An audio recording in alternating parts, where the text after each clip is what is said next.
কর, আল্লাহওয়ালার দোয়া ল।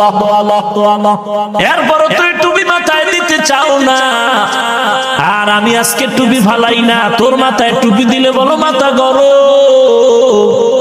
আমার মাথায় টুপি না দিলে আমার মাথা গরম। ও আল্লাহর বান্দা, কি ব্যাপার? আমিও যদি দাড়ি কামাই, আমি যদি নামাজ না পড়ে ঘুরি, কেউ বাধা দেওয়ার ছিল না আমাকে।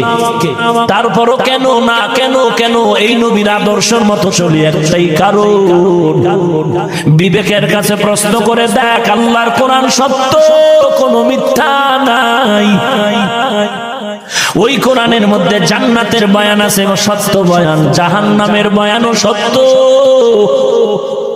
জান্নাত কেমন হবে, জাহান্নামটা কেমন হবে তাও বয়ান করেছেন আল্লাহ, তাও সত্য। কারা জান্নাতে যাবে, কারা জাহান্নামে যাবে তাও বলেছেন। ইন্নাল আবরারা লাফি নাঈম ওয়া ইন্নাল ফুজ্জারা লাফি জাহিম।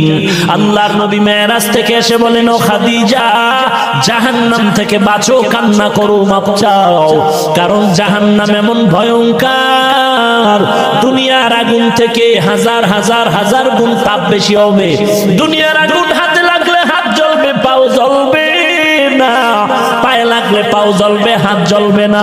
আর জাহান্নামের আগুনে তো ভয়ঙ্কর তাপের আগুন, শরীরের যে কোনো জায়গায় লাগা মাত্র কলিজা পর্যন্ত ভুনা হয়ে যাবে, সহ্য করতে পারবি না রে যুবক। দিনের বেলা সূর্য, রাতের বেলা নাই, এরপরে এত গরম লাগে কেন, ঘাম কেন?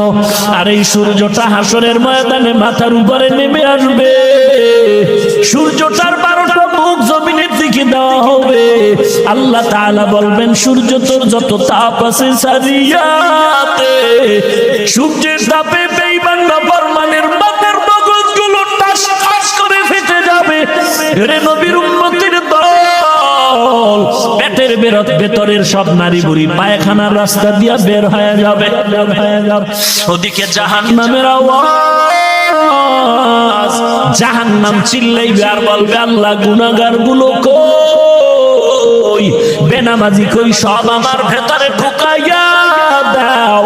এদিকে আমার আল্লাহ রাগান্বিত আওয়াজ দিয়া বলবেন, মুমতাজুল ইয়াউমা আইয়ুহাল মুজরিমুন, ওরে গুনাহগারের দল, তোরা নেককারদের থেকে আলাদা হয়ে যা। আজকে নেককারদেরকে আমি আলাদা মুহাব্বতের নজরে আরশের নিচে বসায় দিব।